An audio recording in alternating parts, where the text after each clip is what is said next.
Assalamualaikum warahmatullahi wabarakatuh. Perkenalkan, nama saya Tria Azmina Saragi dengan NIM 23032001. Halo teman-teman, bertemu lagi pada video pembelajaran kali ini, dan ini adalah video pembelajaran terakhir pada mata kuliah Komunikasi dan Advokasi Agribisnis dengan tajuk Penyusunan Policy Brief dan Dokumen Advokasi Agribisnis. Jadi gini teman-teman, penyusunan polisi brief dan dokumen advokasi agribisnis ini adalah materi membahas bagaimana menyusun dokumen yang bertujuan memberikan rekomendasi kebijakan kepada pihak yang memiliki kewenangan dalam pengambilan keputusan. Di dunia agribisnis, polisi brief menjadi salah satu instrumen penting karena mampu menghubungkan hasil penelitian, hasil observasi lapangan, maupun aspirasi masyarakat dengan proses perumusan kebijakan publik. Jadi secara umum, policy brief adalah dokumen singkat yang disusun secara sistematis berdasarkan fakta, data, dan hasil analisis untuk menjelaskan suatu permasalahan, sekaligus memberikan rekomendasi kebijakan yang dapat diterapkan oleh pemerintah, lembaga, dan pengambilan keputusan. Berbeda dengan laporan penelitian yang biasanya panjang dan detail, jadi policy brief hanya memuat informasi yang paling penting sehingga mudah dipahami dalam waktu singkat. Sementara itu, dokumen advokasi agribisnis merupakan dokumen yang digunakan sebagai media untuk memperjuangkan kepentingan sektor agribisnis. Jadi melalui pendekatan ilmiah dan argumentatif, dokumen ini bertujuan agar sebagai persoalan yang dihadapi petani, pelaku usaha, koperasi, maupun masyarakat dapat diketahui oleh pemerintah sehingga memperoleh perhatian dalam bentuk kebijakan, program, atau regulasi yang lebih baik. Jadi dalam konteks agribisnis, policy brief dapat digunakan untuk membahas berbagai isu seperti produktivitas pertanian, tingginya harga pupuk, lemahnya akses pasar, teknologi pertanian, perubahan iklim, ketahanan pangan, hingga pemberdayaan petani. Jadi semua isu tersebut membutuhkan rekomendasi kebijakan yang jelas agar dapat dilihat dan ditindaklanjuti oleh pemerintah maupun pengamat. Policy brief juga dapat diartikan sebagai bentuk komunikasi kebijakan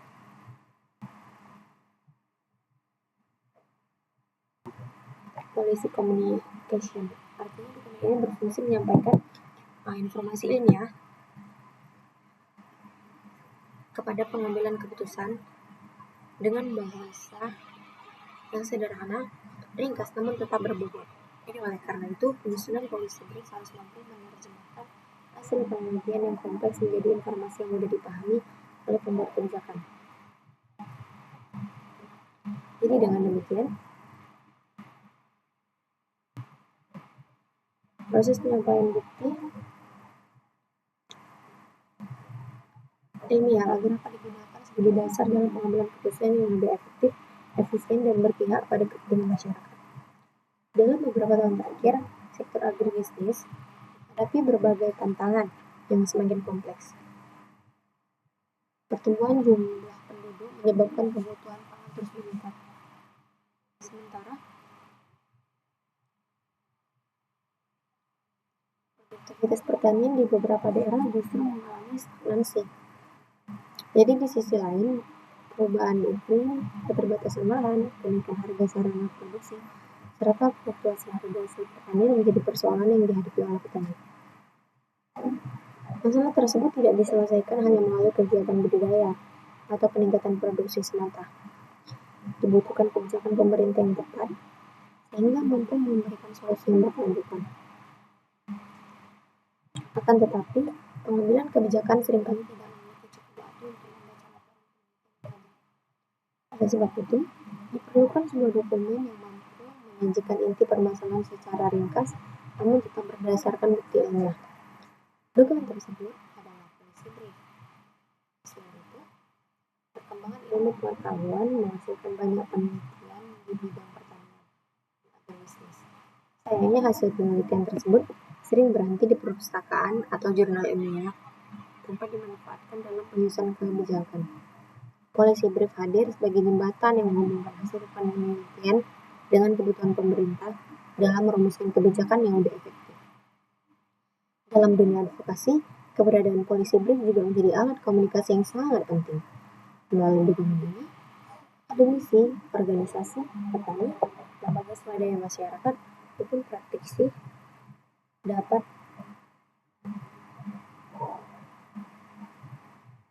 menyampaikan usulan kebijakan.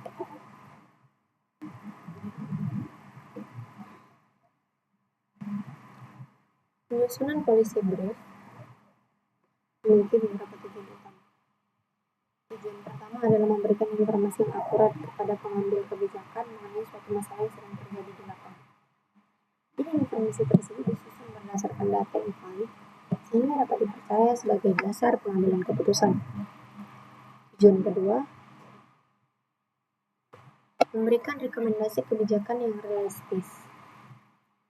Polisi brief tidak hanya menjelaskan masalah, tapi juga menawarkan solusi yang dapat diterapkan sesuai kondisi yang ada. Tujuan ketiga adalah menjembatani hasil penelitian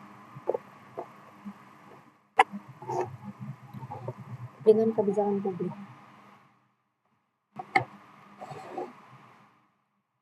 Banyak penelitian menghasilkan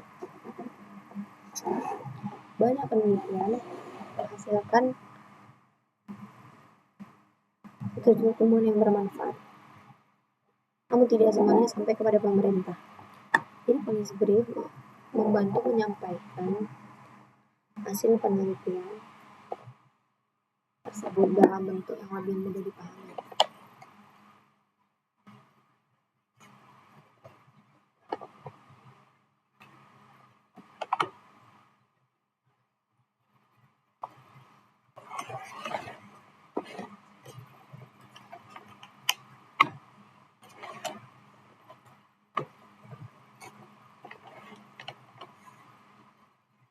Tujuan keempat adalah meningkatkan kualitas kebijakan publik.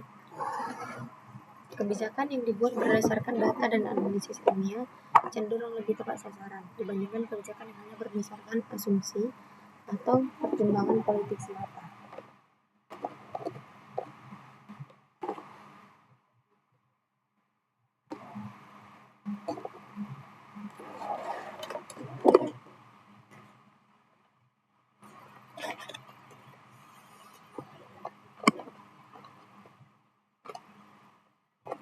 Tujuan kelima adalah mendukung pembangunan sektor agribisnis yang berkelanjutan melalui kebijakan yang baik. Melalui kebijakan yang baik, kesejahteraan petani dapat meningkat, produktivitas pertanian bertambah, dan ketahanan pangan nasional dapat diperkuat.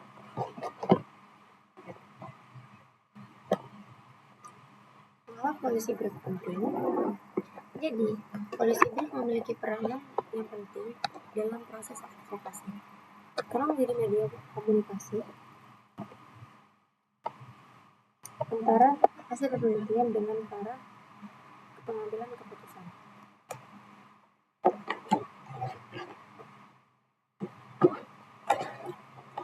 Maaf ya, saya sekalian cas laptop, tetapi rada nggak masuk.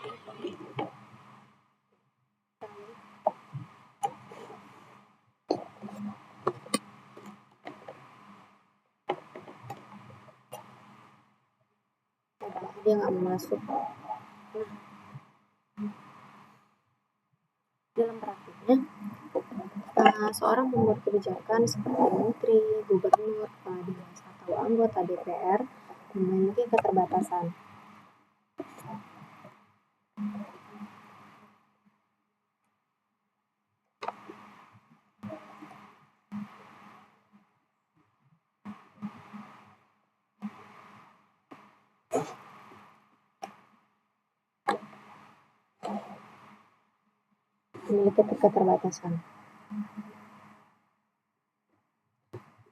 Waktu untuk membaca laporan penelitian yang tebal bahkan bisa mencapai ratusan halaman. Oleh karena itu, mereka memerlukan sebuah dokumen yang ringkas namun tetap mampu menyampaikan inti permasalahan beserta solusi yang diterapkan. Jadi di sini policy brief berfungsi sebagai jembatan antara ilmu pengetahuan dan kebijakan publik. Dalam agribisnis, banyak masalah yang memerlukan perhatian pemerintah, seperti rendahnya produktivitas tanaman, mahalnya harga pupuk, terbatasnya akses pembiayaan bagi petani, kerusakan infrastruktur pertanian, perubahan iklim, hingga fluktuasi hasil panen. Jika masalah-masalah tersebut tidak dikomunikasikan secara sistematis, maka kemungkinan besar tidak akan menjadi prioritas dalam penyusunan kebijakan. Policy brief itu membantu menyampaikan persoalan tersebut secara singkat, jelas, dan berbasis bukti sehingga peluang untuk ditindaklanjuti menjadi lebih besar. Policy brief juga penting karena dapat meningkatkan kualitas kebijakan publik. Jadi kebijakan yang dibuat berdasarkan hasil penelitian umumnya lebih efektif dibandingkan kebijakan yang hanya berdasarkan asumsi atau pertimbangan politik. Jadi dengan demikian, keputusan yang diambil akan lebih tepat sasaran dan mampu memberikan manfaat yang nyata bagi masyarakat. Selain itu, policy brief menjadi sarana advokasi yang lebih profesional. Organisasi petani, akademisi, lembaga penelitian, maupun organisasi masyarakat dapat menggunakan policy brief untuk memperjuangkan aspirasi masyarakat secara ilmiah. Jadi hal ini membuat usulan yang disampaikan memiliki kredibilitas yang lebih tinggi dibandingkan hanya menyampaikan pendapat tanpa dukungan data. Prinsip-prinsip penyusunan policy brief. Dalam menyusun policy brief, terdapat beberapa prinsip yang harus diperhatikan agar dokumen yang dihasilkan berkualitas dan dapat diterima oleh kebijakan. Yang pertama adalah berbasis bukti, evidence-based. Jadi prinsip pertama adalah berbasis bukti. Artinya, semua informasi yang disampaikan harus berasal dari data yang valid, hasil penelitian, survei, observasi, maupun statistik resmi. Penyusunan tidak boleh menyampaikan opini pribadi tanpa didukung bukti yang kuat. B. Policy brief harus bersifat objektif, yaitu menyampaikan fakta apa adanya tanpa dipengaruhi kepentingan pribadi atau kelompok tertentu.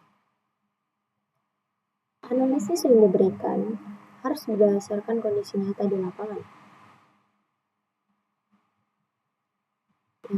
C. Ringkas dan jelas.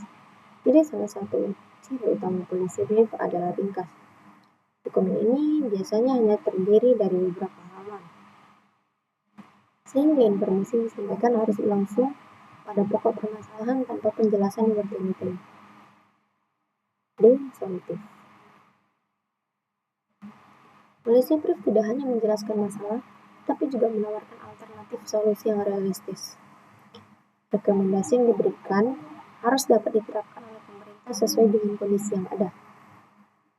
Policy brief harus sesuai dengan kebutuhan pembuat kebijakan. Masalah yang dibahas merupakan isu yang sudah berkembang atau membutuhkan perhatian segera. F. Mudah dipahami. Bahasa yang digunakan harus sederhana, komunikatif, dan tidak terlalu banyak menggunakan istilah teknis agar mudah dipahami oleh berbagai kalangan. Ciri-ciri policy brief. Policy brief memiliki beberapa ciri-ciri yang membedakan dari laporan penelitian atau artikel ilmiah.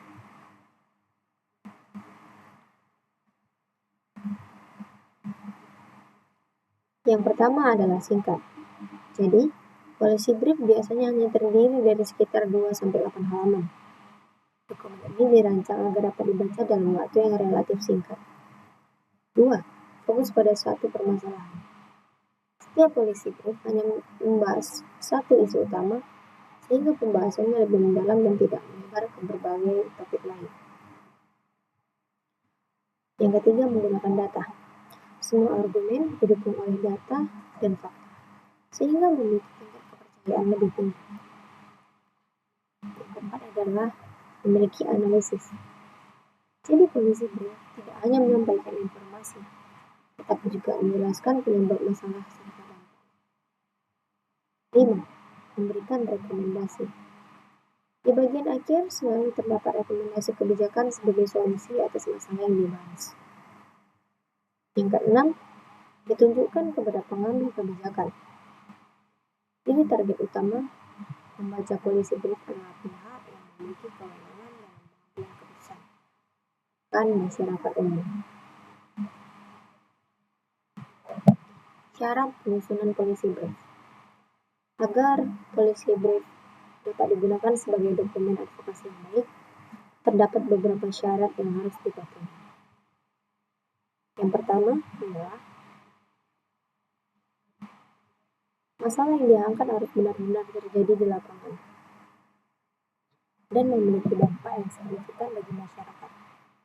Kedua, data yang digunakan harus berasal dari sumber yang terpercaya, seperti hasil penelitian Badan Pusat Statistik atau BPS, kementerian atau jurnal ilmiah. Ketiga, analisis harus logis dan mudah dipahami. Keempat, rekomendasi yang diberikan harus realistis, dapat diterapkan dan sesuai dengan kondisi yang ada. Kelima, bahasa yang digunakan harus jelas, singkat, serta tidak menimbulkan penafsiran yang berbeda. 8. Cara atau tahapan penyusunan polisi brief. Penyusunan polisi brief dilakukan melalui beberapa tahapan. Pertama, menentukan isu atau permasalahan yang akan dibahas. Yang kedua, mengumpulkan data melalui observasi, wawancara, survei, atau studi pustaka. Yang ketiga, menganalisis dampak dan penyebab dari permasalahan tersebut. Yang keempat, menyusun beberapa alternatif kebijakan yang mungkin diterapkan. Kelima, memilih rekomendasi kebijakan yang paling efektif. Yang keenam, menulis polisi brief dengan struktur yang sistematis, mulai dari judul sampai rekomendasi. Jadi tahapan tersebut harus dilakukan secara berurutan agar hasil polisi brief tidak memiliki kualitas sendiri. Lalu bagaimana implementasi polisi brief? Setelah polisi brief selesai disusun, dokumentasi pun dapat digunakan sebagai bahan advokasi kepada pemerintah atau lembaga terkait. Misalnya, hasil penelitian mengenai rendahnya produktivitas melon disusun menjadi polisi brief. Kemudian disampaikan kepada Dinas Pertanian Kabupaten. Selanjutnya, Dinas dapat menggunakan rekomendasi tersebut sebagai dasar penyusunan program pelatihan pertanian, pemberian bantuan, dan pembangunan sistem irigasi. Implementasi polisi brief juga dapat dilakukan melalui seminar, diskusi publik, forum konsultasi, rapat koordinasi, maupun audiensi dengan pembuat kebijakan. Dengan demikian, rekomendasi yang disusun tidak hanya menjadi dokumen, benar-benar dimanfaatkan dalam proses pengambilan keputusan. Di mana polisi brief dapat diterapkan? Polisi brief dapat diterapkan di berbagai faktor, baik di tingkat lokal maupun nasional. Dalam bidang agribisnis, polisi brief banyak digunakan di Kementerian Pertanian, Dinas Pertanian Provinsi dan Kabupaten, Badan Perencanaan Pembangunan Daerah atau BPD, perguruan tinggi, lembaga penelitian, organisasi petani, koperasi, hingga perusahaan agribisnis. Dokumen ini juga sering digunakan oleh lembaga swadaya masyarakat yang melakukan advokasi terhadap isu-isu pertanian, ketahanan pangan, pembangunan pedesaan, dan kesejahteraan petani. Polisi brief digunakan ketika terdapat suatu masalah yang memerlukan perhatian pemerintah dan membutuhkan kebijakan baru atau perbaikan kebijakan yang sudah ada. Dokumen ini biasanya disusun sebelum pemerintah menyusun program kerja, sebelum penyusunan anggaran, saat evaluasi kebijakan, atau ketika muncul persoalan mendesak yang harus segera ditangani. Dalam bidang agribisnis, polisi brief dapat digunakan ketika terjadi penurunan produksi akibat perubahan iklim, kelangkaan pupuk, serangan hama, dan penyakit tanaman, penurunan hasil panen, atau masalah distribusi pangan. Salah satu contoh penerapan policy brief dalam agribisnis adalah mengenai peningkatan produktivitas usaha tani dalam. Misalnya, hasil penelitian pertanian belum menggunakan pemilihan bibit unggul dan sistem irigasi di atas. Berdasarkan hasil penelitian tersebut, disusun sebuah policy brief yang berisi analisis penyebab rendahnya produktivitas serta rekomendasi kepada masyarakat daerah untuk menyediakan bantuan bibit yang unggul, pelatihan budidaya modern, dan pembangunan irigasi. Contoh lainnya adalah penyusunan policy brief mengenai kelangkaan subsidi. Dokumen tersebut menjelaskan kondisi lapangan, dampak memperbaiki sistem distribusi pupuk, dan meningkatkan pengawasan penyaluran. Dengan adanya policy brief, keputusan yang diambil pemerintah diharapkan lebih tepat sasaran dan mampu meningkatkan kesejahteraan petani sekaligus mendukung pembangunan agribisnis yang berkelanjutan.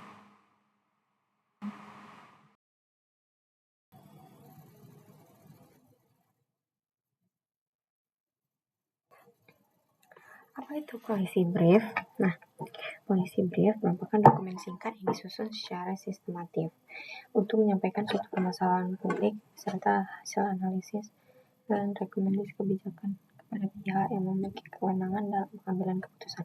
Jadi dokumen ini dirancang agar mudah dipahami oleh pembuat kebijakan tanpa harus membaca laporan penelitian yang panjang. Oleh karena itu, policy brief menjadi salah satu bentuk komunikasi ilmiah yang efektif antara peneliti, akademisi, organisasi, dan pemerintah. Istilah policy brief berasal dari dua kata, yaitu policy yang berarti kebijakan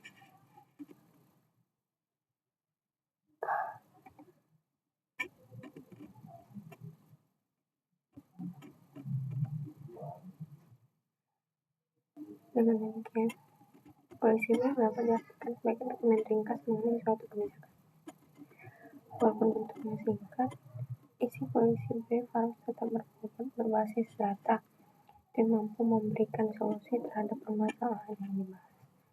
Dalam bidang agribisnis, policy brief memiliki fungsi yang sangat penting karena sebagai permasalahan yang dihadapi sektor pertanian seringkali membutuhkan perhatian pemerintah. Misalnya rendahnya produktivitas tanaman, harga komoditas yang tidak stabil, kelangkaan pupuk, perubahan iklim,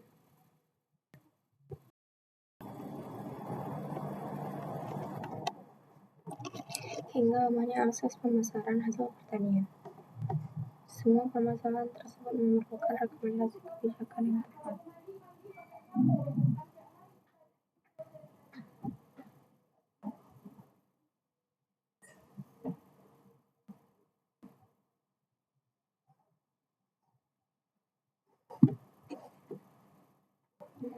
Policy brief berbeda dengan laporan penelitian.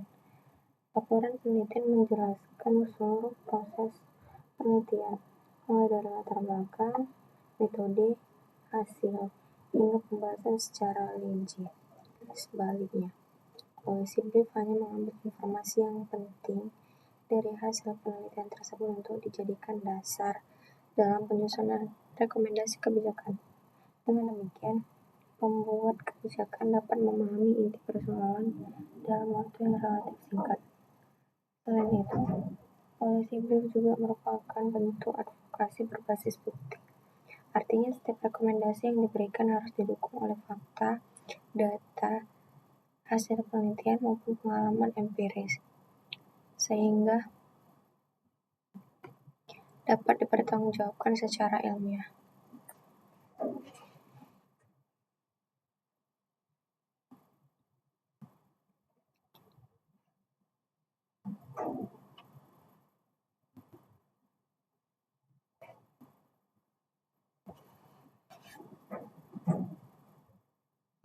Secara umum, policy brief tidak hanya digunakan dalam bidang agribisnis, tapi juga pada sektor kesehatan, pendidikan, lingkungan hidup, ekonomi, sosial, dan pemerintah. Namun dalam konteks agribisnis, policy brief menjadi alat yang sangat strategis karena mampu menjembatani kebutuhan petani dan pelaku usaha dengan pemerintah sebagai pembuat kebijakan. Perkembangan sektor agribisnis yang semakin kompleks menyebabkan kebutuhan akan kebijakan yang tepat semakin meningkat. Berbagai tantangan seperti perubahan iklim, alih fungsi lahan, peningkatan jumlah penduduk, dan fluktuasi harga komoditas menuntut adanya kebijakan yang mampu memberikan solusi secara cepat dan tepat sasaran. Di sisi lain, banyak hasil penelitian yang sebenarnya mampu memberikan solusi terhadap berbagai persoalan tersebut. Tetapi, hasil penelitian tersebut seringkali hanya tersimpan dalam bentuk laporan atau jurnal ilmiah. Laporan penelitian biasanya memiliki jumlah halaman yang sangat banyak dan menggunakan bahasa ilmiah yang sulit dipahami oleh pembuat kebijakan. Akibatnya, hasil penelitian sulit dipahami dan kurang dimanfaatkan dalam proses penyusunan kebijakan. Untuk mengatasi masalah, diperlukan suatu media yang mampu menyampaikan hasil penelitian secara ringkas, namun tetap berbobot. Media tersebut adalah policy brief. Dengan adanya policy brief, informasi yang sebelumnya tersebar dalam berbagai laporan dapat dirangkum menjadi sebuah dokumen singkat yang berisi inti permasalahan, hasil analisis, serta rekomendasi kebijakan yang mudah dipahami oleh pemerintah. Dalam bidang agribisnis, policy brief menjadi sangat penting karena sebagian besar kebijakan pertanian memerlukan dukungan data yang akurat. Misalnya, ketika pemerintah akan menetapkan kebijakan subsidi pupuk, bantuan benih unggul, atau program ketahanan pangan, maka diperlukan informasi yang berasal dari penelitian dan kondisi nyata di lapangan. Policy brief menjadi alat yang menjembatani kebutuhan tersebut, sehingga kebijakan yang dihasilkan lebih cepat sasaran. Tujuan policy brief. Tujuan pertama, menyampaikan informasi yang akurat mengenai suatu permasalahan kepada pengambil kebijakan. Informasi tersebut disajikan secara singkat, sehingga mudah dipahami tanpa mengurangi kualitas isi. Tujuan kedua, memberikan rekomendasi kebijakan yang dapat diterapkan untuk menyelesaikan masalah yang sedang dihadapi.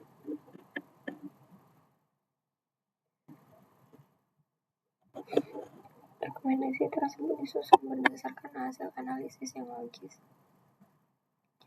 dan didukung oleh data yang valid. Tujuan ketiga adalah menghubungkan hasil penelitian dengan proses penyusunan kebijakan. Banyak penelitian menghasilkan temuan yang bermanfaat, tapi tidak semua sampai kepada pemerintah. Melalui policy brief, hasil penelitian tersebut dapat diterjemahkan menjadi rekomendasi yang praktis. Tujuan berikutnya adalah meningkatkan kualitas kebijakan publik. Kebijakan yang dibuat berdasarkan bukti ilmiah umumnya lebih efektif dan mampu memberikan dampak positif bagi masyarakat. Dalam bidang agribisnis, tujuan policy brief adalah membantu pemerintah menyusun kebijakan yang dapat meningkatkan produktivitas pertanian, memperkuat ketahanan pangan, meningkatkan kesejahteraan petani, serta mendukung pembangunan pertanian yang berkelanjutan. Mengapa policy brief penting? Policy brief penting karena menjadi media komunikasi yang menghubungkan hasil penelitian dengan proses pengambilan keputusan. Tanpa adanya policy brief, banyak informasi penting dari penelitian yang sulit dimanfaatkan oleh pemerintah karena disajikan dalam bentuk laporan yang terlalu panjang. Policy brief juga membantu pemerintah memahami masalah secara cepat, sehingga keputusan yang dapat diambil dengan lebih efisien. Selain itu, rekomendasi yang diberikan telah melalui proses analisis, sehingga lebih dapat dipercaya dibandingkan pendapat yang tidak didukung oleh data. Dalam konteks agribisnis, Polisi brief penting karena mampu menyampaikan aspirasi petani dan pelaku usaha kepada pemerintah melalui pendekatan ilmiah. Dengan demikian, kebijakan yang dihasilkan tidak hanya menguntungkan satu pihak, tapi juga memberikan manfaat bagi seluruh pemangku kepentingan di sektor pertanian. Prinsip polisi brief itu berbasis bukti, evidence based, yaitu seluruh informasi harus didukung oleh data dan fakta yang dapat dipertanggungjawabkan. Lalu objektif, artinya tidak memihak kepentingan tertentu dan menyampaikan kondisi sesuai fakta. Lalu ringkas, yaitu hanya memuat info yang penting. Jelas, menggunakan bahasa yang mudah dipahami. Relevan, membahas isu yang sedang berkembang dan membutuhkan perhatian pemerintah. Lalu bersifat solutif, memberikan alternatif kebijakan yang realistis dan dapat diterapkan. Ciri-ciri polisi brief. Polisi brief memiliki karakteristik yang membedakan dari dokumen ilmiah, seperti laporan penelitian, skripsi, tesis, atau artikel jurnal. Ciri-ciri ini paling penting dipahami agar penyusun mampu menghasilkan dokumen yang efektif sebagai media advokasi kebijakan. A. Singkat dan padat. Ciri pertama adalah singkat dan padat. Polisi brief umumnya hanya terdiri atas 2-8 halaman. Walaupun singkat, dokumen ini harus mampu menjelaskan inti permasalahan analisis. Rekomendasi kebijakan secara jelas. Penyusun harus mampu memilih informasi yang benar-benar penting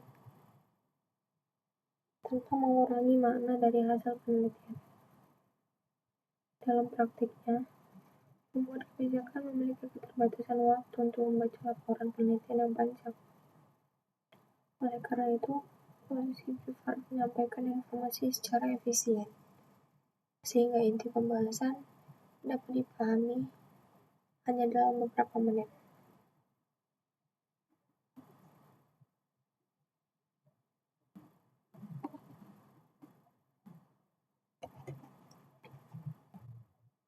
Berbasis data dan fakta. Polisi brief harus disusun berdasarkan data yang valid dan dapat dipertanggungjawabkan. Data tersebut dapat berasal dari hasil penelitian, survei, observasi, wawancara, statistik resmi pemerintah maupun jurnal ilmiah. Penyusunan berdasarkan fakta akan meningkatkan kredibilitas dokumen dan memperkuat rekomendasi yang diberikan. Fokus pada satu isu. Polisi brief tidak membahas terlalu banyak masalah dalam satu dokumen. Penyusun harus memilih satu isu utama agar membahas lebih mendalam dan rekomendasi yang dihasilkan lebih spesifik. Misalnya, polisi brief dapat difokuskan pada masalah rendahnya produktivitas melon, kelangkaan pupuk subsidi, atau peningkatan akses pasar hasil pertanian. Memiliki analisis yang jelas. Selain menyampaikan fakta, polisi brief juga harus menjelaskan penyebab masalah, dampak yang ditimbulkan, serta faktor yang mempengaruhinya. Analisis yang baik membantu membuat kebijakan memahami akar masalah hingga solusi yang dipilih lebih tepat sasaran. Memberikan rekomendasi kebijakan. Ciri utama polisi brief adalah adanya rekomendasi kebijakan. Dokumen ini tidak berhenti pada penjelasan masalah, tetapi juga penawaran solusi yang realistis, efektif, dan dapat diterapkan oleh pemerintah atau lembaga terkait. Menggunakan bahasa yang mudah dipahami. Bahasa dalam polisi brief harus sederhana, jelas, dan komunikatif. Penggunaan istilah teknis yang terlalu rumit sebaiknya dihindari, agar isi dokumen dapat dipahami oleh pembuat kebijakan yang berasal dari berbagai latar belakang.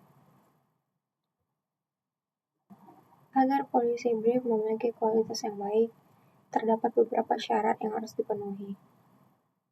A. Memiliki masalah yang jelas. Masalah yang dibahas harus nyata, aktual, dan memiliki dampak terhadap masyarakat. Isu yang dipilih sebaliknya merupakan persoalan yang membutuhkan perhatian pemerintah. Didukung oleh data yang valid. Semua informasi harus berasal dari sumber yang terpercaya, seperti Badan Pusat Statistik atau BPS.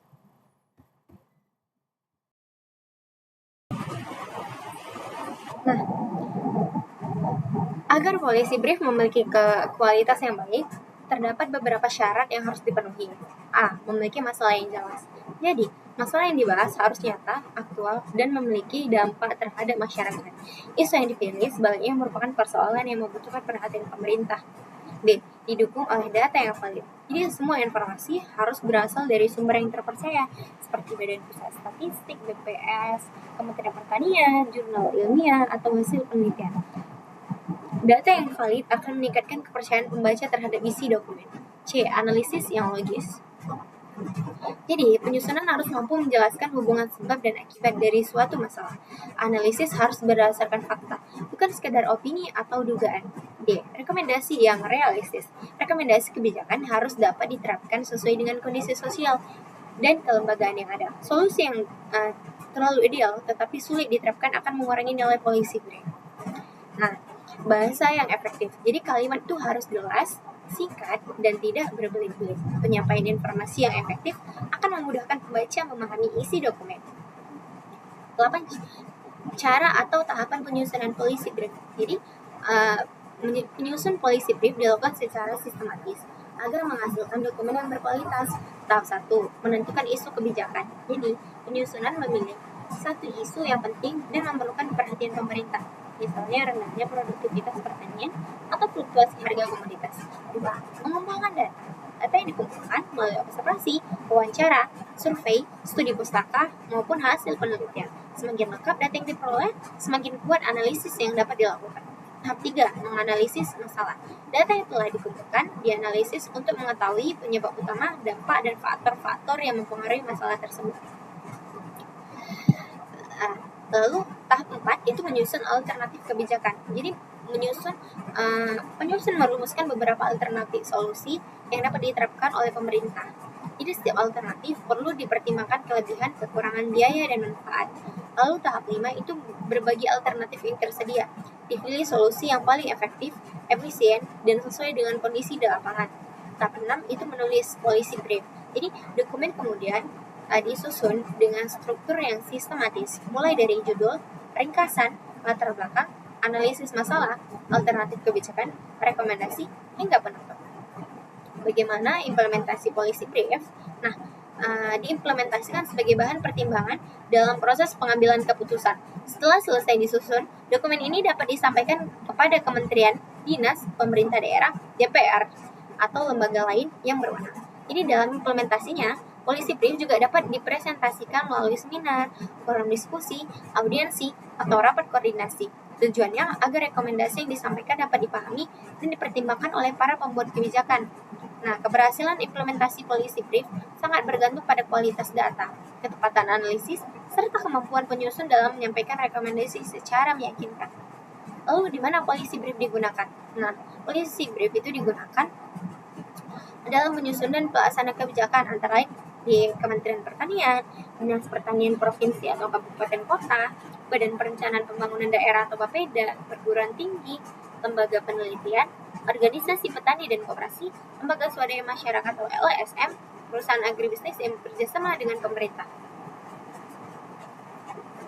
Jadi dalam sektor agribisnis, polisi brief sering digunakan sebagai dasar penyusunan program peningkatan produksi, pengembangan komoditas unggulan, pemberdayaan petani, hingga penyusunan regulasi di bidang pertanian. Kapan polisi brief digunakan? Nah, polisi brief digunakan ketika terdapat suatu masalah yang membutuhkan keputusan atau kebijakan baru. Misalnya, sebelum pemerintah menyusun program kerja, saat mengevaluasi kebijakan yang sudah berjalan, atau ketika muncul permasalahan baru seperti serangan hama, gagal panen, ataupun kelangkaan pupuk dan lain sebagainya gitu. Jadi dengan demikian, polisi brief menjadi dokumen yang fleksibel dan dapat digunakan pada berbagai tahapan proses perumusan kebijakan. Contoh penerapan polisi brief. Jadi, hasil penelitian menunjukkan bahwa produktivitas usaha tani melon di suatu daerah masih rendah akibat penggunaan benih yang kurang berkualitas, teknik budidaya yang belum optimal, serta keterbatasan sistem irigasi berdasarkan hasil penelitian tersebut. Disusunlah sebuah polisi brief yang berisi analisis penyebab rendahnya produktivitas serta rekomendasi kebijakan kepada pemerintah daerah. Jadi rekomendasi yang diajukan dapat berupa penyediaan benih unggul, pelatihan budidaya modern bagi petani, pembangunan irigasi tetes, peningkatan peran penyuluhan pertanian, dan pemberian akses pembiayaan melalui kredit usaha tani atau KUR. Dengan adanya polisi brief, pemerintah memiliki dasar ilmiah untuk menyusun program yang sesuai dengan kebutuhan petani.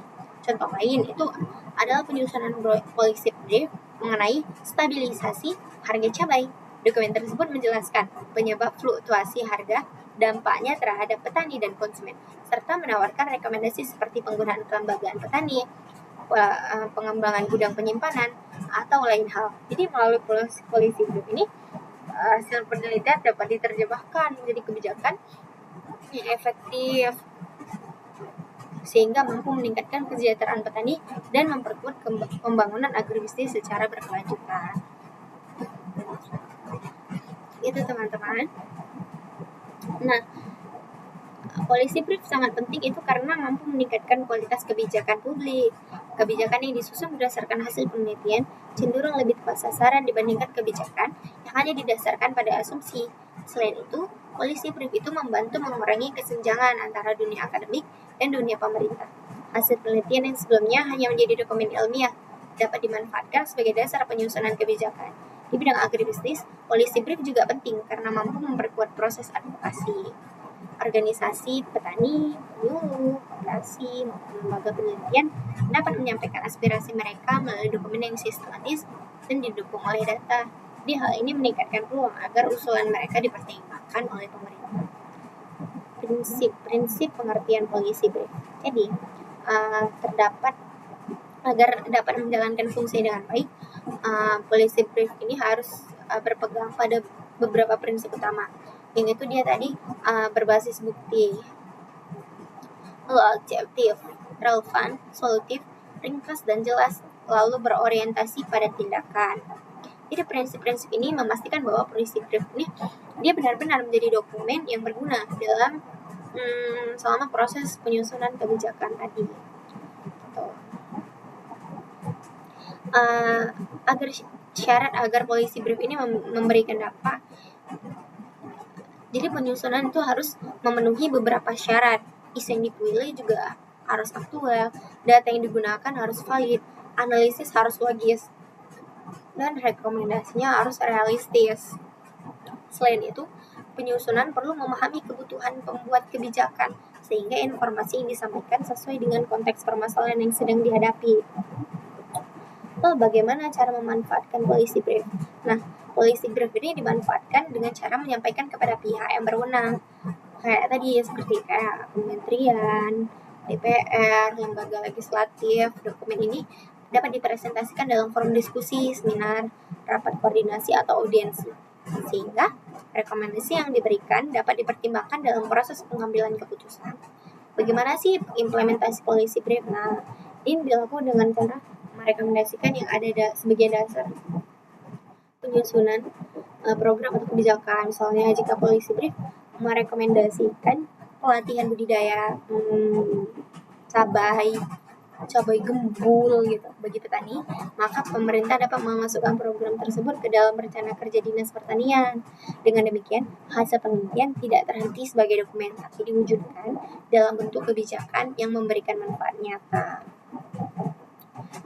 Gitu. Contoh penerapan dalam bidang agribisnis.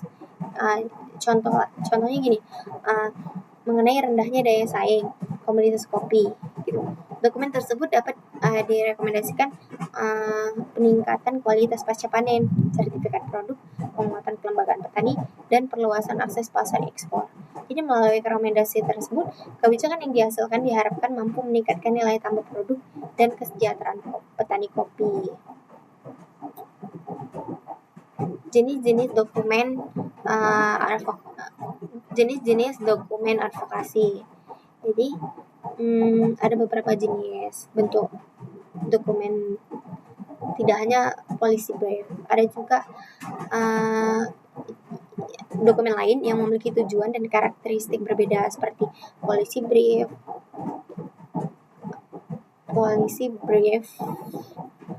polisi paper, position paper, polisi memo, executive summary, naskah summary,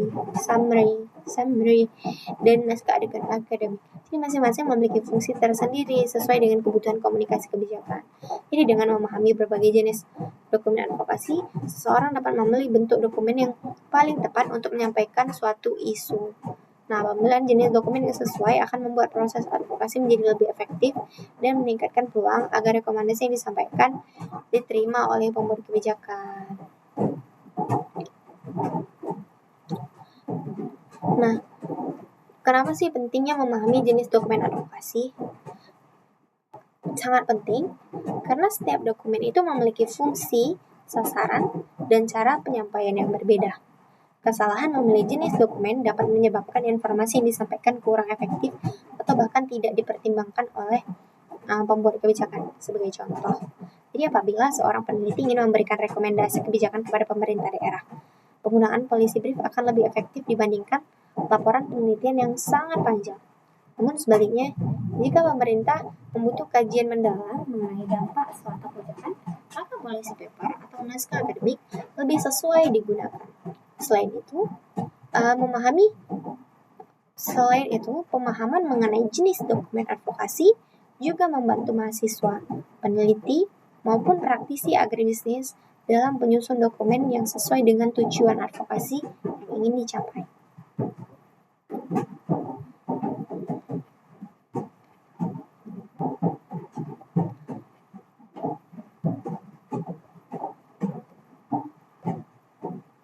Struktur polisi brief.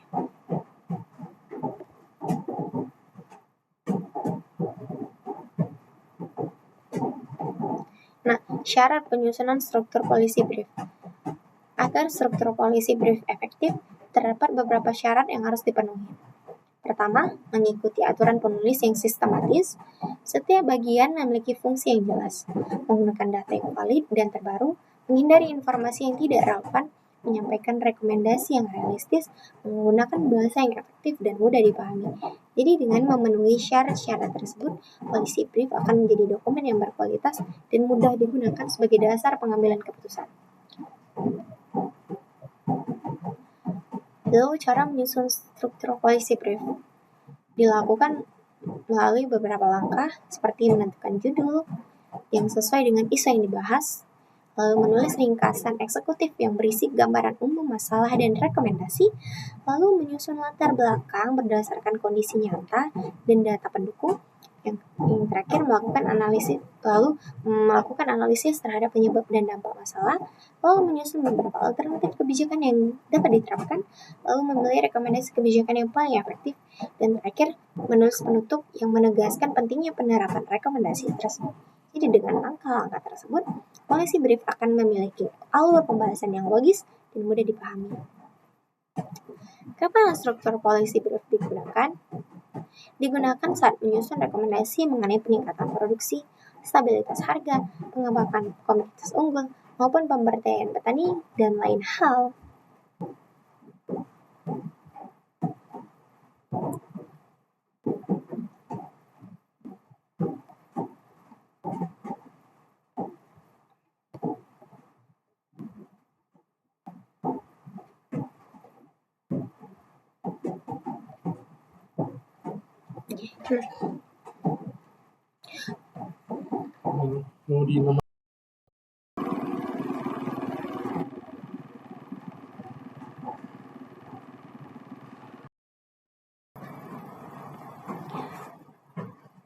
Jadi tujuan analisis masalah itu untuk mengidentifikasi akar permasalahan suatu persoalan sehingga solusi yang diberikan lebih tepat sasaran.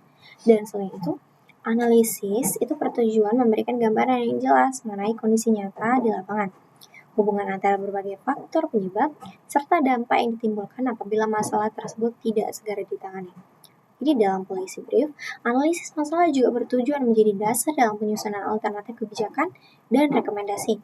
Semakin baik kualitas analisis, maka semakin besar pula peluang kebijakan yang diusulkan berhasil mengenai masalah.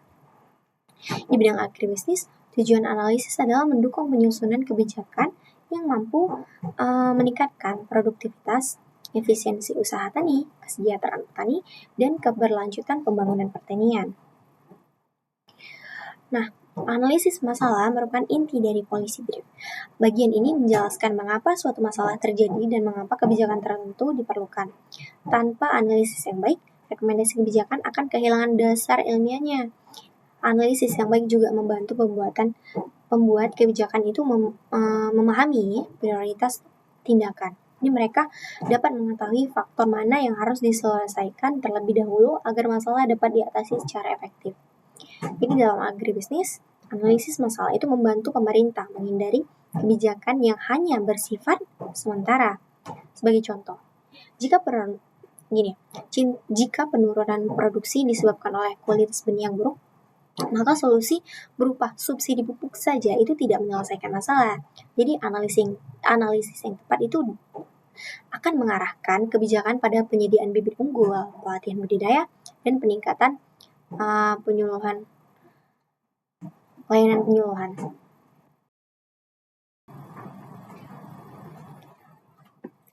Jadi teman-teman, kapan analisis masalah dilakukan? Analisis masalah dilakukan setelah penulis menyusun latar belakang dan pengumpulan data. Tetapi sebelum menyusun alternatif, kebijakan dan rekomendasi dengan demikian seluruh usulan kebijakan benar-benar didasarkan pada hasil analisis yang kuat. Dalam bidang agribisnis, analisis dilakukan ketika muncul persoalan seperti penurunan hasil panen, kenaikan biaya produksi, perubahan iklim, atau masalah pemasaran yang memerlukan kebijakan pemerintah.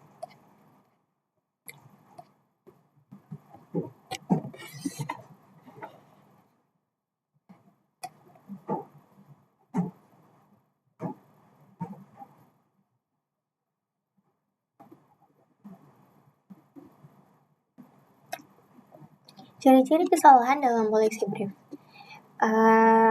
dapat berupa masalah yang dibahas tidak jelas, data yang digunakan sudah lama atau tidak valid, analisis hanya berupa opini tanpa bukti, rekomendasi tidak sesuai dengan hasil analisis, bahasa terlalu panjang dan sulit dipahami, tidak memiliki struktur yang sistematis, atau terlalu banyak membahas teori sehingga inti masalah tidak terlihat.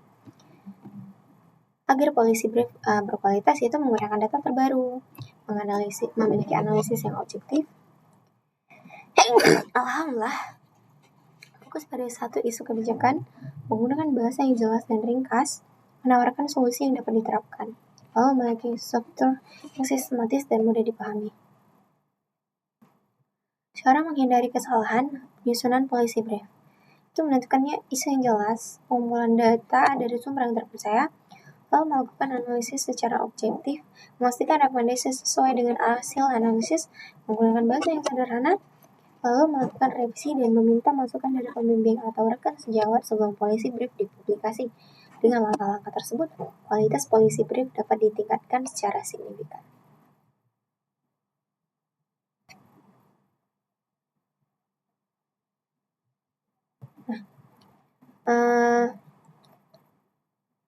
Sebagai contoh, sebuah penelitian menunjukkan bahwa produktivitas usaha tani cabai gembrot di Kabupaten Aceh Utara masih rendah akibat kualitas benih yang kurang baik, keterbatasan irigasi, serta rendahnya penerapan teknologi budaya.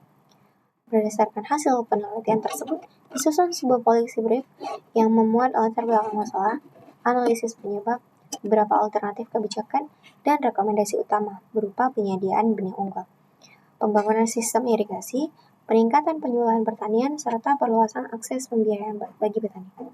Setelah policy brief disampaikan kepada Dinas Pertanian, rekomendasi tersebut dapat dijadikan dasar dalam penyusunan program pembangunan pertanian. Apabila kebijakan tersebut diterapkan secara konsisten, maka produktivitas cabai. Nah, setelah policy brief disampaikan kepada Dinas Pertanian, rekomendasi tersebut dapat dijadikan dasar dalam penyusunan program pembangunan pertanian. Apabila kebijakan tersebut diterapkan secara konsisten, maka produktivitas penyaluran dapat meningkat, pendapatan petani bertambah, daya saing komoditas semakin baik, dan pembangunan agribisnis di daerah menjadi lebih berkelanjutan. Contohnya menunjukkan bahwa polisi brief bukan hanya dokumen ilmiah, tetapi juga merupakan strategis untuk menghubungkan hasil penelitian dengan kebijakan publik yang memberikan manfaat nyata bagi masyarakat. Satu, ada kelangkaan pupuk bersubsidi pada tahun 2022 hingga 2024. Jadi banyak petani di berbagai daerah di Indonesia mengalami kesulitan memperoleh pupuk bersubsidi. Penyebabnya antara lain itu berkurangnya alokasi pupuk, perubahan aturan penyaluran, dan peningkatan bahan baku pupuk di dunia akibat konflik Rusia-Ukraina. Jadi banyak petani harus membeli pupuk non bersubsidi dengan harga yang jauh lebih mahal sehingga biaya produksi itu meningkat. Jadi kebijakan pemerintah itu perubahan mekanisme penyaluran pupuk bersubsidi melalui ERDKK, penambahan anggaran subsidi pupuk, penyederhanaan jenis pupuk bersubsidi. Contoh rekomendasi polisi brief: memperbaiki sistem distribusi pupuk, memperbarui data petani secara berkala, meningkatkan pengawasan penyaluran pupuk. Yang kedua itu ada penyakit mulut dan kuku atau PMK pada ternak. Di Indonesia mengalami wabah penyakit mulut dan kuku PMK yang menyerang sapi dan kerbau di berbagai provinsi pada tahun 2022. Jadi penyakit ini itu menyebabkan banyak ternak sakit bahkan mati sehingga produksi daging dan susu menurun. Nah, peternak mengalami kerugian yang cukup besar. Jadi kebijakan pemerintah itu membuat program vaksinisasi nasional, lalu pembatasan lalu lintas ternak, lalu pemberian kompensasi bagi peternak tertentu. Contoh rekomendasi: mempercepat distribusi vaksin, memperkuat biosecurity peternak, lalu meningkatkan edukasi peternak. Lalu ada contoh ketiga, fenomena El Nino dan kekeringan. Jadi pada tahun 2025, fenomena El Nino menyebabkan musim kemarau lebih panjang sehingga banyak daerah mengalami kekeringan. Produksi padi, jagung, dan hortikultura mengalami penurunan karena kekurangan air. Kebijakan pemerintah memberikan bantuan pompa air, program pencepatan tanam, pembangunan embung. Contoh rekomendasi itu pengembangan irigasi hemat air, varietas tanam tahan kekeringan, sistem peringatan dini iklim. Lalu ada wabah African Swine Fever atau ASF pada tahun 2019 sampai tahun 2023. Jadi wabah ASF ini menyerang peternak babi di Sumatera Utara, Nusa Tenggara Timur, Papua, dan beberapa wilayah lainnya. Jadi banyak ternak mati sehingga peternak mengalami kerugian miliaran rupiah. Lalu pemerintah mengambil kebijakan dengan pengawasan lalu lintas ternak, edukasi biosecurity, lalu pemusnahan ternak yang terinfeksi. Contoh rekomendasi: penguatan sistem pengawasan penyakit hewan, bantuan modal bagi peternak terdampak, lalu penelitian vaksin. Lalu yang kelima ada kenaikan harga beras nasional. Jadi ini pada tahun 2023 sampai dengan 2024. Nah, kasusnya harga beras di Indonesia meningkat cukup tinggi akibat produksi yang menurun, dampak El Nino, serta tingginya permintaan.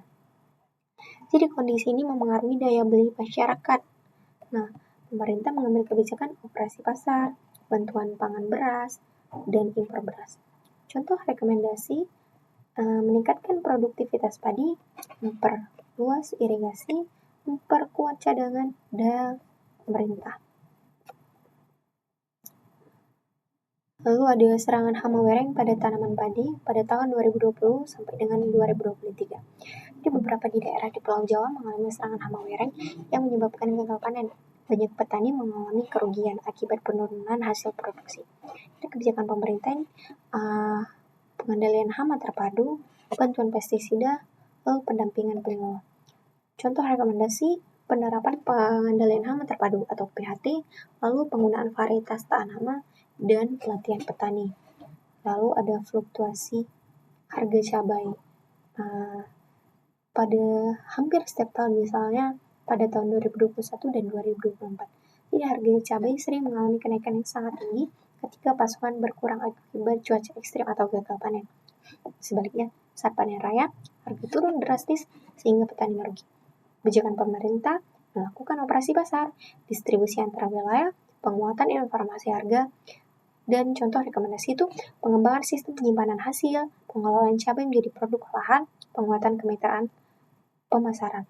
Jadi teman-teman, itulah hasil pembahasan kita, maksudnya contoh-contoh pembahasan kita pada materi kali ini.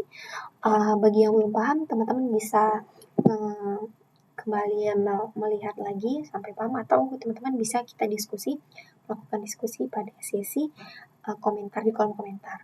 Saya pamit undur diri, dengan saya Tri Azmi Nazri Saragi dengan NIM 23032001. Sampai bertemu di video selanjutnya. Bye-bye.